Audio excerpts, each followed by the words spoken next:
Been in the police now for 24 years. Gloucestershire is a lovely place to live, lovely place to bring up your families. But from a policing point of view, like everywhere, there's always an underbelly to every idyllic town. There's been a rise in gang criminality and that sort of mentality of people wanting to force their will on others. In December 2017, police in Gloucester received reports of a spate of violence linked to one gang. We had a series of violent assaults, ended up in an attempt murder. This dangerous gang had a hold on drug dealing in the city. They were based out of Gloucester, but they were dealing drugs to people as far afield as Stroud and Cheltenham. They had quite a wide connection of customers. Given the scale of the network and the extreme violence involved, a specialist team were created to bring the gang and its suspected leader, Andrew Venner, to justice. I'm the senior investigating officer for that unit. Matt's responsibility as my deputy is to understand the intricate detail of the investigation. He's incredibly meticulous. I oversaw the team of detectives who would look at all the information coming in and assess all the evidence we were collecting, whether that was from surveillance or the telecoms information we were able to get. Dan is our lead investigator. He's the person that actually goes out and collates all the statements and all the evidence that we need. The thing is, I don't stop. My inspector, Matt Phillips, sometimes has to say enough is enough now, and we have to draw a line on it. Operation Solero was established in May 2018 to stop the cocaine-dealing gang. We do a thing called lifestyling to start with, and that's purely just to understand what time do they get up in the morning, what time do they go to bed at night. We began to build a chart of who was associating with who, the locations they'd frequent, and simple things just like which cars they were using so we could understand their movements. We can't just deploy surveillance willy-nilly on everyone. There has to be a compelling case of intelligence and information so we can get the relevant authorities to go out and conduct surveillance. By June 2018, 4 weeks later, they had identified that Andrew Venner had a number two, who he trusted to run the illegal enterprise. Andrew Venner wouldn't be hands-on. He's not going to go collect the drugs. He's not going to be handing them out to the drug dealers. His number two, Matthew Cornwall, was our main focus. He had two careers effectively. He worked as a personal trainer and he was a volunteer as a DJ on a local radio station. He was the person going to meet all of the lower level supplies. He was going to lead us to the other people that were involved. Surveillance started to follow Matthew Cornwall. He was linked to an address in an area called Willowleys. We thought this was probably a place where he was storing his drugs. He would frequently attend there and then go on and have short meetings in his vehicle where he would meet in a lay-by or a pub car park. Someone would jump in his car just for a matter of seconds and then be gone. And they had all the hallmarks of a drug deal. What we felt this group were doing, rather than selling to end users, they would split a kilogram block down into 9 ounces or quarter kilogram and then sell them on to further dealers. Crucially to an investigation like this is understanding the mobile telephones they use and who they communicate with on a frequent basis. Most of the people that were involved in this had BQ Aquarius phones. These phones were highly encrypted and hugely expensive, which gave fresh clues about the significant scale of the cocaine dealing. EncroChat was a piece of software that was placed on these phones. You could only communicate with people that allowed access, so that they had this very secure network of encrypted communication. Your bog standard drug dealer doesn't have these phones. There's only one reason why you'd have one of these phones, is because you're at a particular level where your profit margin is such that you can afford to have one of these phones. Whilst these encrypted phones were being used by the gang, police remained one step behind. Until they could understand how the gang were communicating, continuing surveillance was their only real option, and the police still didn't know where the gang's cocaine supply came from. Until a key breakthrough, 8 weeks into the investigation. Matthew Cornwall met with a vehicle. Interestingly, on this occasion, he went into the vehicle with a bag and came out without a bag, effectively empty-handed. That made it look to us that potentially he was paying that person money as opposed to giving them drugs, or they were taking drugs from him. Once we started to research that vehicle, we understood that it had simply travelled from London that day for a couple of minutes and then made the return trip back to London. We start realising then that this is likely to be our courier vehicle. That really opened up the investigation for us. Now I had a car, Now I had a face, and I would be able to do so much with that. The team were now confident that the drugs started in London. But police had no idea who the courier was and didn't know who he worked for. DI Matt Phillips accessed the National Automatic Number Plate Recognition Network, known as ANPR.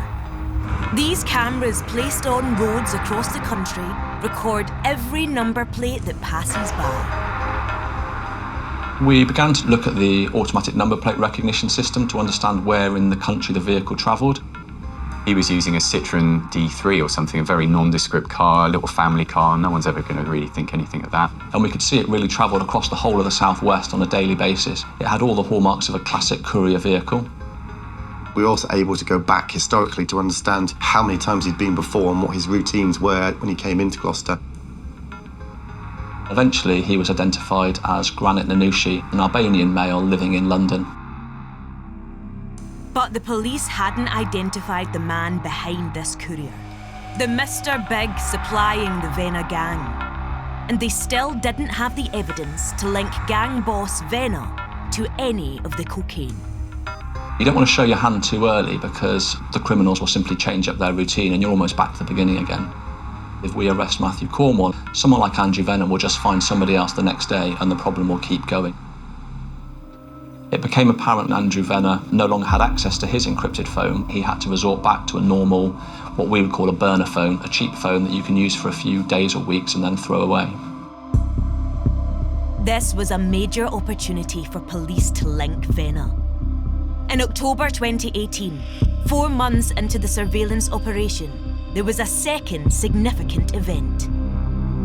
We were able to capture text messages to Andrew Vena after we seized the phones, talking about delivering paint and needing paint pots. In my mind, it's all code. It was quite amusing, really, because the two of them were seen on surveillance handing over paint pots at a petrol station to try to avoid being caught.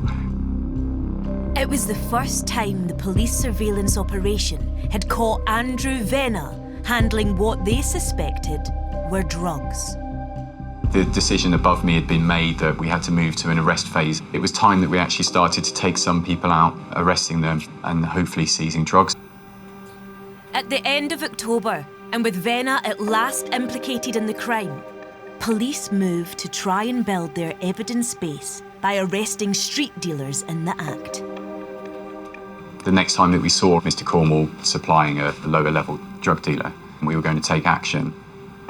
Within a couple of days, 2 opportunities presented themselves. The subject went and met a customer. We knew who those customers were because we'd identified them already as part of the operation. We could be fairly happy that there would be a drugs exchange. Ian Fletcher made the decision to have the cars stopped if they were in a car or the person stopped if they were on foot.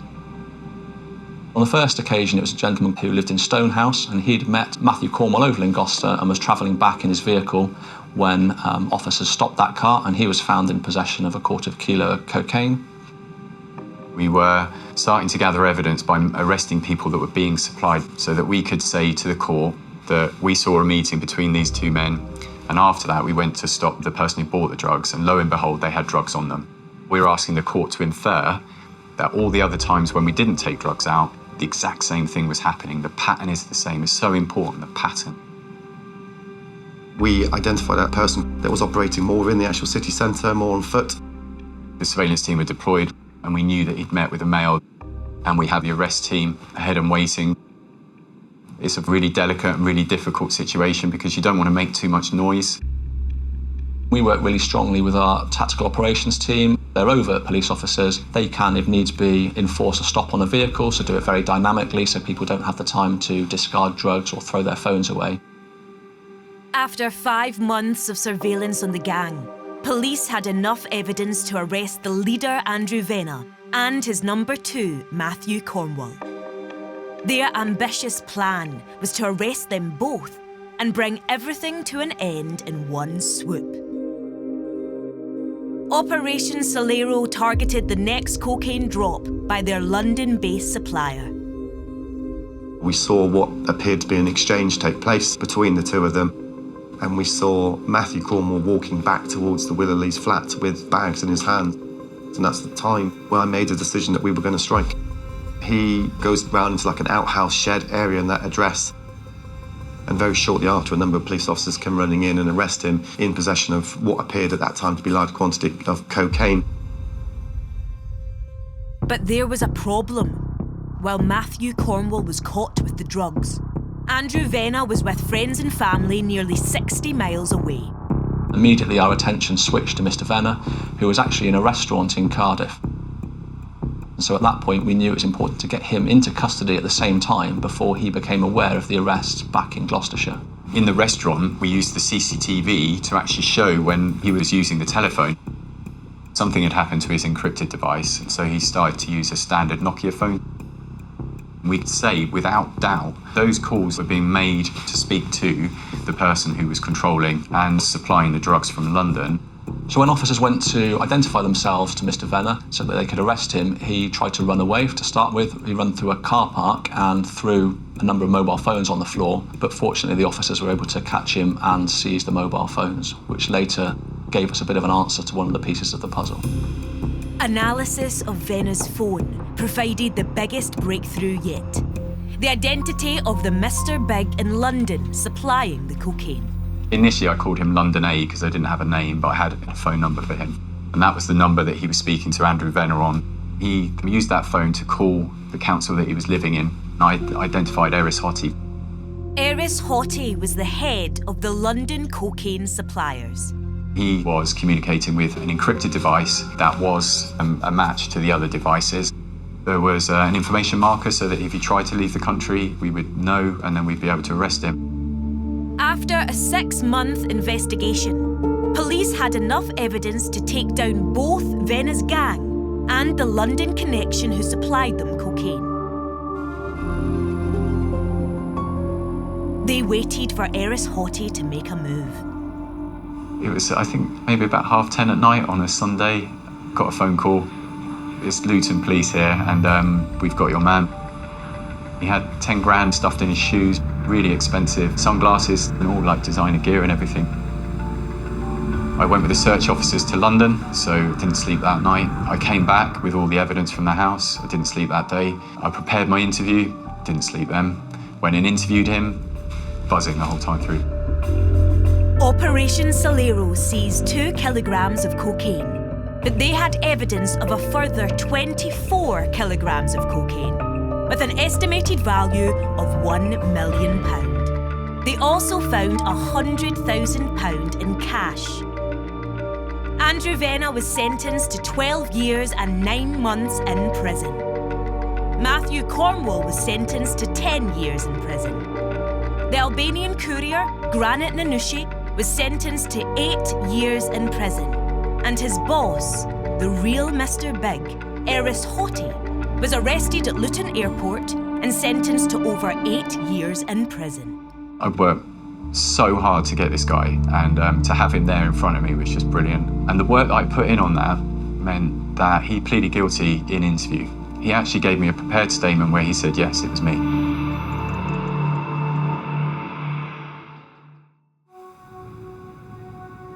Robbery with threats of force or violence is considered extremely serious. It carries a maximum penalty of life imprisonment. Rising rates of street robbery have become such a concern. The government has injected almost £20 million into tackling this specific problem. In England and Wales during 2021, on average there were 42 incidents every day of a knife or sharp instrument being used in a robbery. Kent's generally a nice place to live and work. I've lived here all my life. We have a border with the Metropolitan Police and other forces and the coastline, so there are challenges within Kent Police. Kent is an old county with over 18,000 listed buildings. But in 2021, this picturesque region has youth unemployment higher than the national average, and drug abuse is an ongoing problem. The criminals have a range of motives. At the core of that sometimes is substance misuse, drug taking. They obviously can't fund that habit legally, and so they choose to commit crime. Other times it's because they want to make money and they're not interested in going to work to do that. February 2021. Reports of an armed robbery on the High Street of Lydd came into the Chief Constable's crime squad. It was a shocking incident in a normally quiet town. Lydd's quite a small community. To be threatened as a member of the public during the day in the street is a rare event. For this suspect to use the threat of any weapon, it shows the level he's prepared to go to. So when it happens, it's obviously quite grave, quite serious, quite impactful on the victim. Putting a specialist team onto the crime quickly was a top priority. Sophie and Scott were selected to investigate this case. They've got the skills and the ability and the tenacity to identify who the suspect may be. Sophie West has been with the team since its inception. She's a really solid investigator, very intelligent. I'm very nosy. I like investigating things and getting to the bottom and finding out what's happened. Seeing cases on the TV always fascinated me, and I enjoyed watching crime documentaries, which sounds quite geeky growing up, but no, it all inspired me to be a detective. Scott came from an intelligence background, but he's able to adapt that to evidence and investigations. I got into policing at the age of 22. I'd wanted to do for a few years, something that had really interested me. So I wanted to go and have a try, and a good few years later I'm still here, so I must have made the right decision. Sophie and Scott work really well together. They're both very tenacious, and they also look a little bit further and a little bit deeper to identify lines of inquiry and evidence that others might not spot. The operation was up and running, and the crime-fighting duo needed to talk with the victim, a lone female. With investigations like this, it's a worry that the offender can commit another offence before you can get hold of them. We needed to go down to Lydd. We needed to visit the victim, to introduce ourselves as the investigating officers. And got a detailed account from her as to where she'd been and what had happened and where the offender had gone. She was clearly very, very upset, very emotional. And I don't necessarily think it enters the thought process of the offenders. For them, it's a 2-minute, 5-minute bit of work to get their whatever they want to get out of it, but they can leave a lifetime of issues behind. It was a Sunday afternoon. This lady was walking along, taking some money to a friend who unfortunately couldn't leave their house. She heard somebody say, "Excuse me." She stopped and she turned around. The man said to her, "Do you have some coins? I'm homeless, I need some money." And she produced £1 and gave him the £1. He became threatening and quite aggressive towards her. He produced a small bladed article. He was jabbing this towards her and being more forceful in his tone. She took the quite drastic decision to run out in the road in front of a passing car, which she flagged down. And at that point, the male, he ran across the road into the graveyard and they didn't see him again. The willingness to use a sharp weapon meant the police were concerned that the offender's next crime could prove even more serious. The team needed to quickly gather evidence. We decided that we would walk up and down the high street to look for any CCTV cameras which may have captured any images of the offence being committed. From those CCTV bits and pieces, it was quite clear that the offender had seemingly come from the bottom end of the high street. We collected an image of the suspect. He had his hood up, it was really tight round his face, and he had a green sort of mask covering up the lower half, so you could only really see his eyes. He was wearing sort of off-white coloured trainers. We were aware these were the items of clothing that we needed to be mindful of when we were searching. You could make out it was a male, and you could make out he was tall and slim, but not much more than that. By the end of the first day, police had exhausted all of their video footage, but had no positive ID for their suspect. We'd got as far as we could with the CCTV, and we really didn't know who this chap was. I took the focus and tried to look at what else had gone on in Lydd beforehand to see if there was any similar types of crimes that had occurred before this offence. The only thing that happened around the time of the robbery was a domestic at an address down the end of Lydd High Street that we were interested in. We established that a person had been staying at the house. He was the partner of one of the ladies who was living in the house, and he had since left. His last name was Smith, and he was in his 20s. This lateral thinking had led to the first breakthrough for Operation Fathom, a potential name. Day 2 of the fast-moving investigation now turned to a database search around the surname Smith. We conducted an open source search on social media, and he had a profile on Facebook. There were some photographs on there. He resembled the person who we had identified in the CCTV. Operation Fathom seemed to be progressing until further digging revealed a problem. We searched James Smith on our police intelligence system, and we soon established that actually James Smith was an alias. The armed robber's real identity remained a mystery, so they turned back to their strongest lead, the house in Lydd where Smith had stayed. We had an address where we thought that our robber had come from, and we were more confident at this point. It was about then trying to get back down to Lydd to see if we could put some more meat on the bone. Could we get any more CCTV going back towards this specific address? Day 3 of the investigation. With the clock ticking, Operation Fathom returned to Lydd. The quality of the CCTV, it was good, but it wasn't good enough. We knew where the robbery had taken place. We knew the route where the suspect had run away after committing the robbery. We had to walk the route to identify any further CCTV cameras. After trawling the high street, officers found themselves outside the house where the robber had been staying. This address was just off the high street, so what else could we do to try and put him near that address? We noticed that they had a Ring doorbell camera. We asked if we could have a look through the footage and see if we could get an image of who this lad was. They let us review their Ring doorbell footage. We were able to go back to the date of the incident. We saw that he left the house wearing the clothing that we'd seen in the CCTV. It's a lot clearer. Well, you could see his face, and it was easy to identify distinguishable features. He fitted the size, the build, the height. We quickly established that it was him. We were elated because we knew that we were one step closer to finding out who he was. This was a major breakthrough. Now armed with the doorbell footage and even more CCTV from the high street, officers tried to piece together the moments that led up to the armed robbery. There were some CCTV opportunities in back streets. He left the address walking down these back streets and he went back the same way.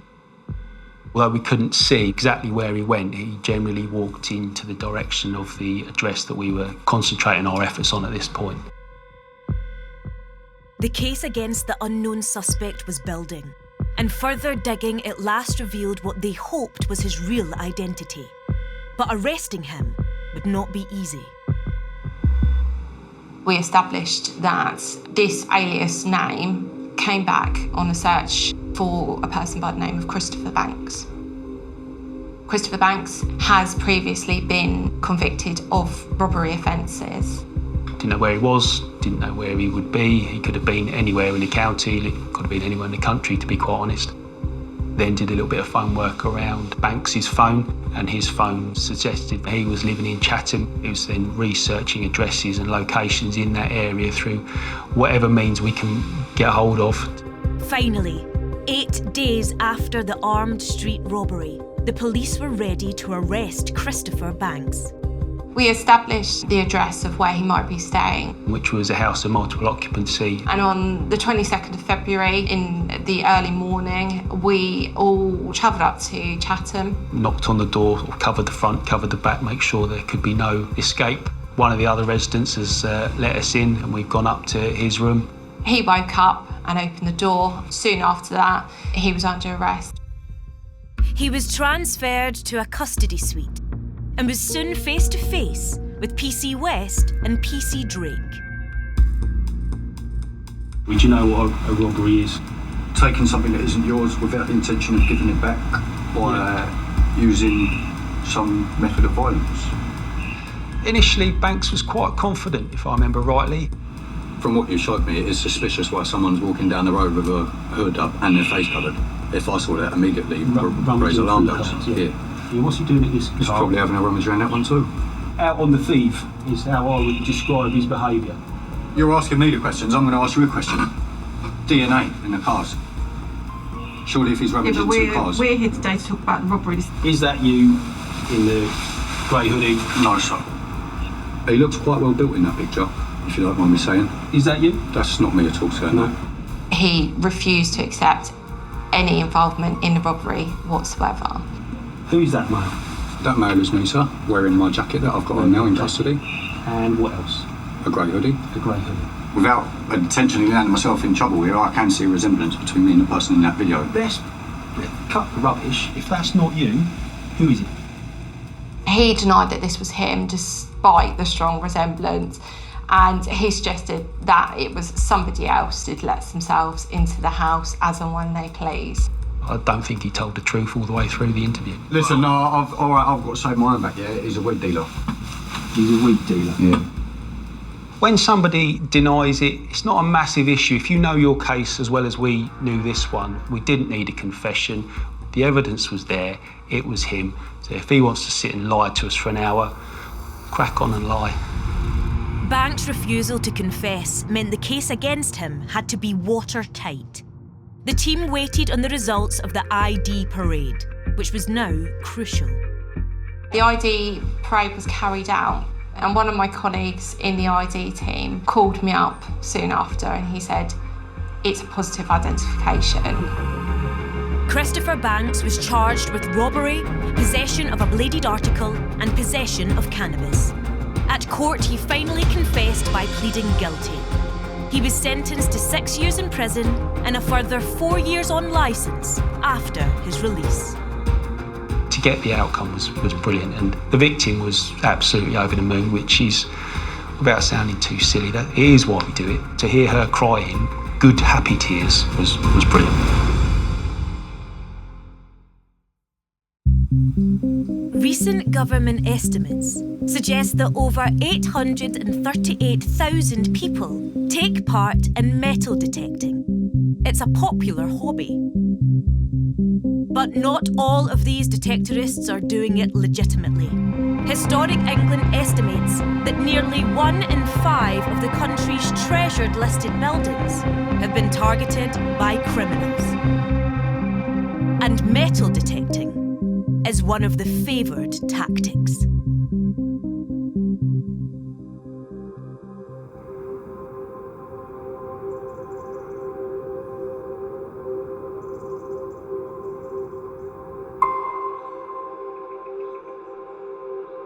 So I've been in the police for almost 2 decades. You kind of get used to your bread and butter policing, although it's always kind of evolving.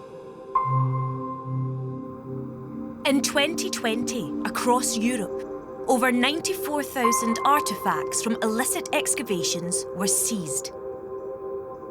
In Cheshire, police decided to play their part in stopping this type of crime. So in 2019, we started the rural crime team that was dedicated to look after rural crime, wildlife crime, heritage crime, and waste crime. Let's get confidence back in rural policing. Let's get people reporting it, feeling like their concerns are going to be taken seriously. In December 2019, Cheshire's Rural Crime Unit received reports of strange activity at a remote local castle.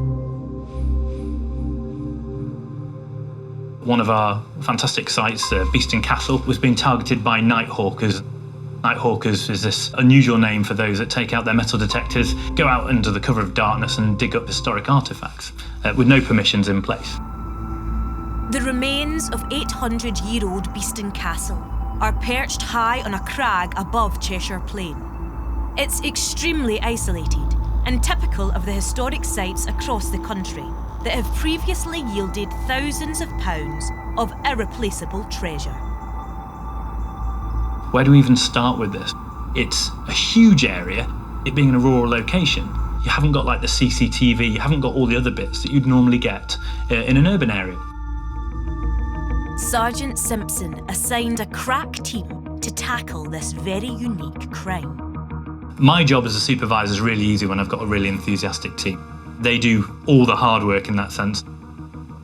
PC Tether is committed to getting the right result, so he was first choice to get stuck in. Just being out there and trying to help the rural communities, so I want to follow that passion really, policing the rural area. Being brought up around in the countryside, in the back and beyond, I've always had appreciation for the countryside. It's a partnership thing when it comes to policing our heritage. We need experts. You know, the police, we do not know everything. We need all the help we can get.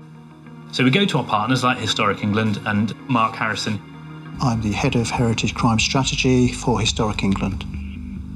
My role came about as a result of a report into illicit metal detecting. We've now got the capacity, the capability and the skills to investigate and to bring those people to justice.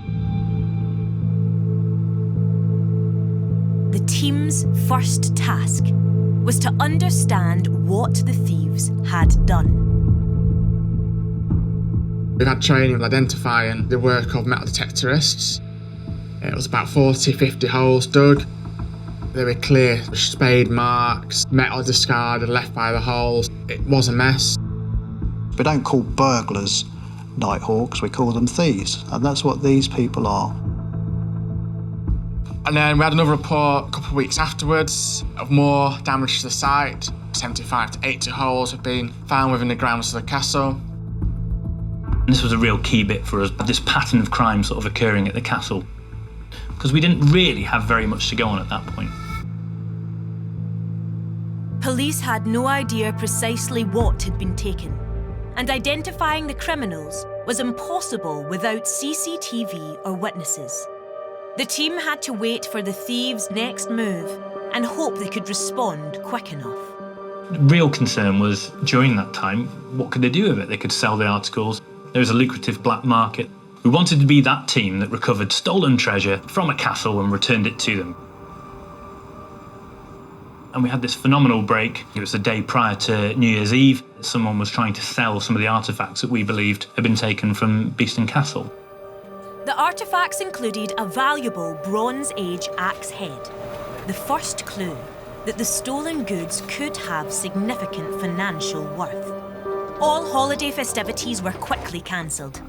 There lies a challenge. It couldn't be a worst case scenario in terms of timings for us. We've all got family plans, and yet we had this information that we couldn't just sit on. As soon as the shops reopened again, there was a chance that these items would be lost. We started to get this warrant sorted. Now, we had to go to an out-of-hours magistrate to be able to get that sworn out. Then it was about trying to make sure we got the right people in place to put a door through, the right arrest teams, interview teams, and so on. And that can be a real logistical nightmare. The two suspects lived on the edge of Manchester. This would be great, thank you. Okay, right, you're going to have to be handcuffed. Yeah, mate, no, it's fine, that's here. That's fine. We searched the address and we found metal detecting equipment. A lot of it was items that weren't of any interest or historical value. Okay. That's fine, and we'll be good with them. Everything rested on finding something at the home of the second suspect. We turned up at the next address and he was quite happy to talk to us about the finds, and in fact led us straight to where some of the items were, which were located under his bed. But none of these items were from Beeston Castle, and police couldn't prove they were stolen. So following the interviews then, they were both sort of released under investigation. The operation seized the suspects' phones. This is standard in most investigations, but what the police uncovered was startling. I examined the phones and we've discovered photographs on there, pictures of Bronze Age axe heads. We also found a WhatsApp group. And what there was on there was a discussion between a number of males talking about their involvement in this kind of activity, night hawking, and the locations they'd go to. And that was like a goldmine of information for us. It put many more suspects in the frame, and it really sort of cemented in just how involved the two suspects were. The WhatsApp chat confirmed the gang's activity at Beeston Castle, but it also implicated them in another night hawking theft. Also on there we had other heritage sites across England and Wales, a site called Roach Abbey. in South Yorkshire, which is a monastery, again owned by English Heritage. The case against the criminals was slowly building, but the investigation was about to take another turn. So we had contact from a suspect solicitor who offered up the location of the Bronze Age axe head to us, wanted to hand them in. Although the suspect had handed over the axe heads, police needed to link them to Beeston Castle, otherwise their case was still weak.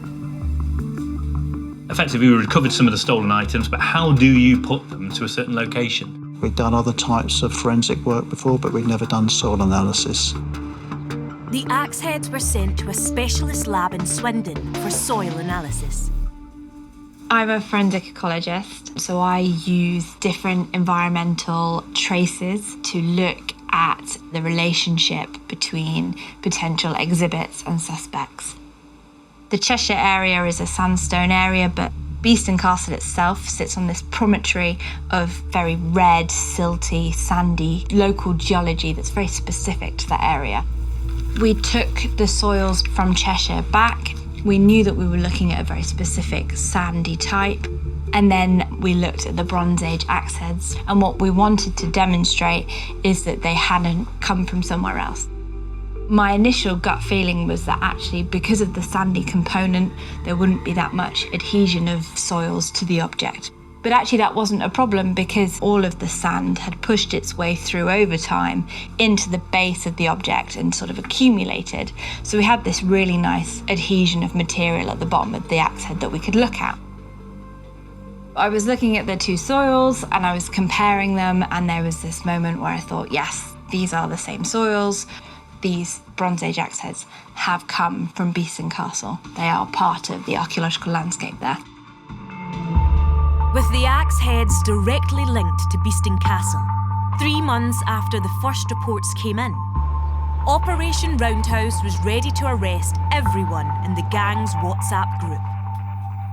We have now got this wonderful dilemma of obtaining 6 warrants, I think, in total, right across the sort of region in Manchester where the suspects lived.